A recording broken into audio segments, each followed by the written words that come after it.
Assalamualaikum warahmatullahi wabarakatuh. Semangat pagi teman-teman sekalian. Hari ini kembali lagi bersama kami di channel Penmas Plus untuk membahas soal-soal terupdate persiapan untuk ujian SPMB PKN STAN tahun 2022. Hari ini kita bahas materi tes wawasan kebangsaan. Ada nanti 5 soal yang akan kita bahas, dan satu soal nanti di akhir kita buat kuis bagi teman-teman yang ingin menjawab. Silahkan nanti tuliskan di kolom komentarnya. Langsung saja tanpa basa-basi kita bahas soal yang pertama. Soal yang pertama ini bercerita seperti ini. Masa penjajahan Belanda di Indonesia dibagi dalam dua periode, di mana periode pertama tahun 1902 hingga 1799. Periode kedua terjadi antara 1800 sampai 1942. Pada mulanya, Belanda datang ke Indonesia untuk berniaga. Akan tetapi, pada 1602, Belanda mendirikan POC. Berikut yang bukan tujuan utama ya. Tujuan utama POC didirikan. Jadi, yang ditanya adalah tujuan utama POC didirikan. Jawabannya ada 5 ya. A. Menguasai senjata pasukan Indonesia. Yang kedua, menguasai rempah-rempah. Yang ketiga, menguasai pelabuhan. Yang keempat, menguasai perdagangan. Dan yang kelima, memperkuat pemerintahan Belanda. Oke, ada 5 option. Silakan, ada kira-kira yang bisa menjawabnya? Iya, saya pikir teman-teman semua sudah bisa menjawabnya. Yaitu jawabannya yang A. Ya, kenapa yang A? Oke, kita cek dulu yang option yang B. Untuk menguasai rempah-rempah. Ya, tujuan utama Belanda datang ke Indonesia adalah karena Indonesia kaya dengan rempah-rempah.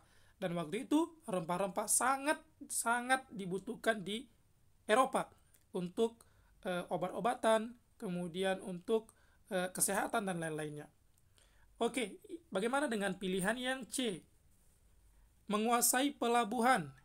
Iya, setelah mereka menguasai rempah-rempah, dapat rempah-rempahnya dari supplier-supplier di Indonesia, mereka juga ingin menguasai pelabuhannya. Iya, kenapa? Karena waktu itu pelabuhan adalah satu-satunya bandar atau tempat perdagangan di Nusantara waktu itu. Waktu itu belum ada bandara, belum ada ya. Jadi pelabuhan adalah salah satunya. Makanya POC dibentuk untuk menguasai pelabuhan-pelabuhan yang ada di Nusantara waktu itu. Kemudian yang D, option yang D, menguasai perdagangan. Tentu ya, kalau kita lihat di soalnya, Belanda datang ke Indonesia untuk berniaga. Ya, sinonim dari berniaga ya sama dengan berdagang ya. Jadi untuk menguasai perniagaan atau untuk menguasai perdagangan waktu itu. Jadi POC tujuan utamanya termasuk menguasai perdagangan. Bagaimana dengan option yang E? Ya, option yang E ini memperkuat pemerintahan Belanda. Iya, ini juga termasuk ya teman-teman. Mengapa? Karena setelah mereka menguasai pelabuhan, menguasai rempah-rempah, menguasai perdagangan di Nusantara, ada apa namanya itu, efek atau serangan balik dari kaum pribumi. Jadi pemerintah Belanda waktu itu berusaha untuk memperkuat posisinya di Nusantara. Maka dibentuklah POC. Jadi mengapa bukan yang A termasuk juga? Ya di sini ada bahasanya menguasai senjata pasukan Indonesia. Ya, waktu itu kalau teman-teman ingat, pasukan Indonesia belum ada. Kenapa? Karena Indonesia juga belum ada. Ya, yang ada itu hanya kerajaan-kerajaan kecil. Misalnya seperti di Jawa ada kerajaan Demak, di Makassar ada kerajaan Makassar, ya. Kemudian di Banjarmasin ada kerajaan Banjar, di Kalimantan sana, ya seperti itu. Jadi tidak ada yang namanya pasukan Indonesia. Ya, oke, itu saja untuk materi atau soal yang pertama ini. Kita lanjut ya. Mudah-mudahan teman-teman sekalian bisa paham dengan penjelasan saya. Kita lanjut ke soal yang nomor 2. Oke, soal yang nomor 2 ini masih sama ya teman-teman. Masih enak membahasnya, yaitu tentang Serikat Dagang Islam. Baik, begini ceritanya. Kiai Haji Samanhudi adalah pendiri organisasi Serikat Dagang Islam pada 16 Oktober 1905. Ini awal kebangkitan Indonesia termasuk ya. Kemudian berubah nama menjadi Sarekat Islam. Tujuan utama berdirinya Sarekat Dagang Islam. Ingat ya teman-teman, pertanyaannya tujuan utama. Lagi-lagi dia menanyakan tujuan. Tujuan utama berdirinya Sarekat Dagang Islam, bukan Sarekat Islam ya teman-teman. Tolong diperhatikan. Oke, jawaban yang ada 5 ya. Yang A, mengembangkan pendidikan dan pengajaran bagi masyarakat pribumi ya. Kemudian yang B, memperbaiki citra Islam di kalangan masyarakat luas. Yang C, membantu kesulitan yang dialami anggota dalam sektor ekonomi. Yang D, mengembangkan eksistensi agama Islam di Indonesia. Yang E, menggalang kerjasama antar pedagang Islam demi memajukan kesejahteraan pedagang Islam pribumi. Oke teman-teman, jawabannya saya kasih tahu dulu ya. Jawabannya adalah yang E. Oke. Mengapa bukan yang A? Ya. Yang A ini adalah tujuan dari Sarekat Islam ya teman-teman. Iya, Sarekat Islam. Walaupun Sarekat Islam itu adalah organisasi upgrade dari Sarekat Dagang Islam. Sama dengan yang B, itu juga tujuan dari organisasi Sarekat Islam. Yang C juga seperti itu. Ini tujuan dari Sarekat Islam. Dan yang D itu juga tujuan dari Sarekat Islam. Tujuan utama dari berdirinya Sarekat Dagang Islam yaitu yang E, menggalang kerjasama antar pedagang Islam demi memajukan kesejahteraan pedagang Islam pribumi.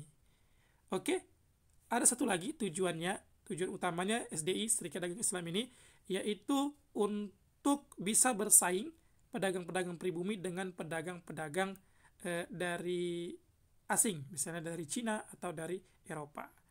Oke, tapi di option ini tidak ada tertulis seperti itu. Oke teman-teman, jadi jawabannya yang E. Mudah-mudahan teman-teman bisa mengerti dengan apa yang saya jelaskan. Kita lanjut ke soal yang ketiga. Oke teman-teman, soal yang ketiga ini unik ya. Begini ceritanya, oke.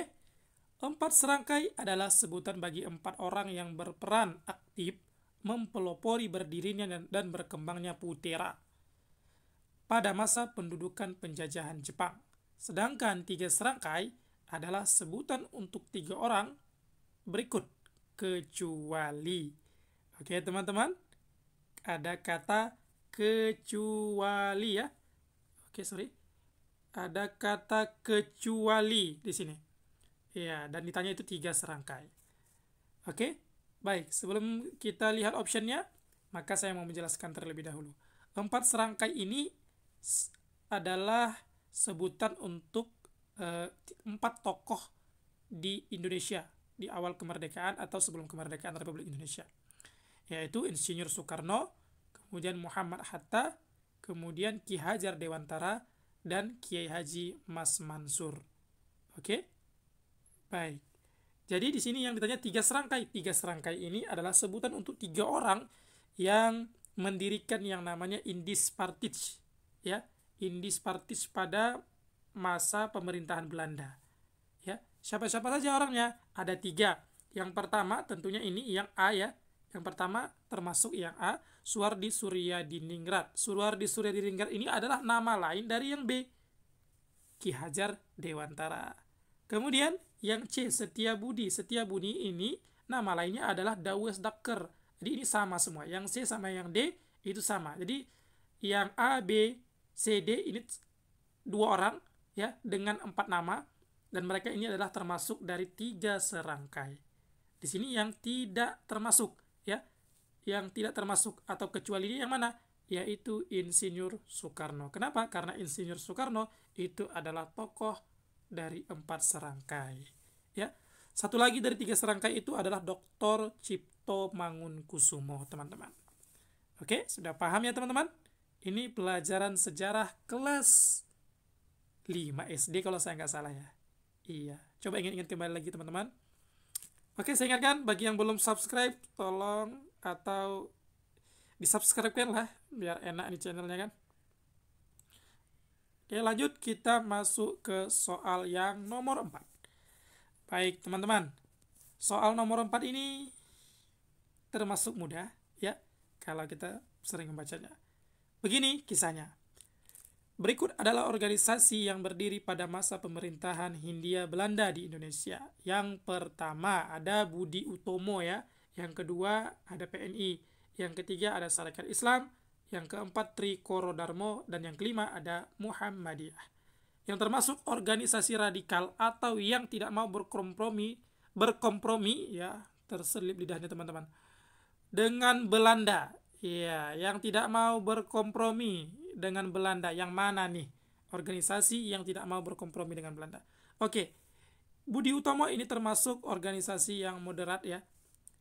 Ya, mau ya berkompromi dengan Belanda. Kalau yang PNI ini tidak termasuk ya teman-teman, ya. Dia termasuk organisasi radikal. PNI ini didirikan oleh Bung Karno atau Presiden pertama Republik Indonesia. Kemudian Sarekat Islam. Sarekat Islam itu juga termasuk ya teman-teman.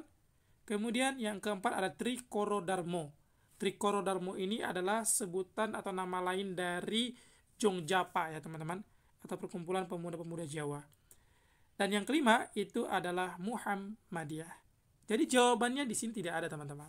Ya, jawabannya di sini tidak ada. Kenapa? Karena hanya satu di sini.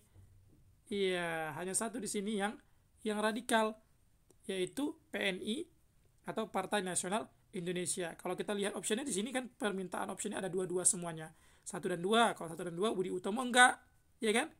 Nah, kemudian ada 3 dan 4. 3 dan 4 udah pasti tidak. Ya. Kemudian 5 dan 1 ya tidak juga ya teman-teman. Kemudian ada 2 dan 3. 2-nya iya tapi 3-nya tidak. Ya, kemudian ada yang E juga tidak ya, 4 dan 5. Jadi jawabannya di sini tidak ada ya. Jawabannya itu cuma satu, yaitu Partai Nasional Indonesia yang didirikan oleh Bung Karno. Oke, teman-teman. Kita lanjut ya. Mudah-mudahan paham ya teman-teman. Kalau nggak paham boleh nanti tanyakan di kolom komentar. Kita diskusi bisa bersama lagi. Oke, kita lanjut ke soal yang nomor 5. Oke, nomor 5 ini begini kisahnya. Ada 2 faktor yang melatar belakangi munculnya nasionalisme di Indonesia, yaitu faktor eksternal dan faktor internal ya. Oke, teman-teman. Faktor yang melatar belakangi nasionalisme ya di Indonesia itu ada faktor eksternal. X itu dari luar ya, internal in di dalam ya. Di bawah ini yang termasuk faktor eksternal kecuali ya. Yang termasuk faktor eksternal kecuali. Kita cari di sini mana yang termasuk internal atau mana yang tidak termasuk eksternal. Oke. Jawaban yang pertama yaitu A, adanya politik etis. Yang B, kemenangan Jepang atas Rusia. Yang C, munculnya paham liberalisme. Yang D, dampak adanya pendidikan luar negeri. Dan yang E, adanya kebangkitan nasional bangsa Indonesia. Mohon maaf, bangsa Asia ya. Jadi teman-teman, seperti yang saya katakan tadi, faktor eksternal itu adalah faktor yang dari luar. Oke, kita cek nih. Yang A. Option yang A ini adanya politik etis. Oke, kalau teman-teman belum mengerti, boleh nanti kita skip aja dulu ini sebiji ini ya. Yang A ini kita skip dulu, kita tahan ya. Kemudian kemenangan Jepang atas Rusia ini tentunya adalah faktor eksternal. Kenapa? Karena Jepang itu kan di luar dari Nusantara atau di luar dari Indonesia. Oke, ini eksternal berarti bukan ini jawabannya ya. Kemudian yang C, munculnya paham liberalisme. Paham liberalisme ini munculnya dari teman-teman atau saudara-saudara di Eropa, ya kan? Ini juga termasuk dari faktor eksternal, bukan internal, ya. Oke, yang D, dampak adanya pendidikan luar negeri. Iya, pada awal kebangkitan nasional Indonesia, ya, banyak anak-anak muda kita itu kuliah di luar negeri. Misalnya Bung Hatta ya, yang di Belanda, yang terakhir dia nanti mendirikan yang namanya Organisasi Perhimpunan Indonesia.